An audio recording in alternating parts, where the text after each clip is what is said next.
আমাদের প্রিয় নবী রাসূলুল্লাহ সাল্লাল্লাহু আলাইহি সাল্লাম কেমন ছিলেন? রাসূল সাল্লাল্লাহু আলাইহি সাল্লাম রাগ করতেন কিন্তু গালি দিতেন না। তিনি মজা করতেন কিন্তু মিথ্যা বলতেন না। অকৃত্রিমভাবে সবার সাথে মিশতেন কিন্তু আত্মমর্যাদাহীন ছিলেন না। তিনি গম্ভীর থাকতেন তবে অহংকারী ছিলেন না। সবচেয়ে নরম মেজাজের ছিলেন তিনি। সবর ও ধৈর্যের ছিলেন মূর্ত প্রতীক। কিন্তু দিনের কোনো বিষয়ে ত্রুটি ও অবহেলাতে তিনি হয়ে উঠতেন সবচেয়ে কঠোর। কখনো কখনো দামি পোশাক পরেছেন কিন্তু শো অফ করতেন না।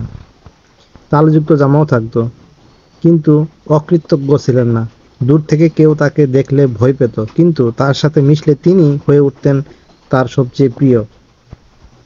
পরিবারকে শাসন করতেন তবে বদমেজাজি ছিলেন না। পরিবারকে ভালোবাসতেন কিন্তু দিনের ব্যাপারে কোনো ছাড় দিতেন না।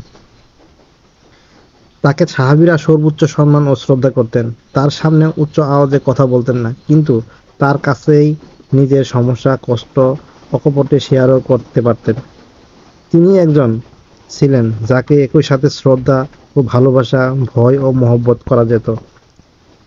ব্যালেন্সড ও সর্বোচ্চ আখলাকের অধিকারী ছিলেন আমার রাসূল সাল্লাল্লাহু আলাইহি ওয়াসাল্লাম।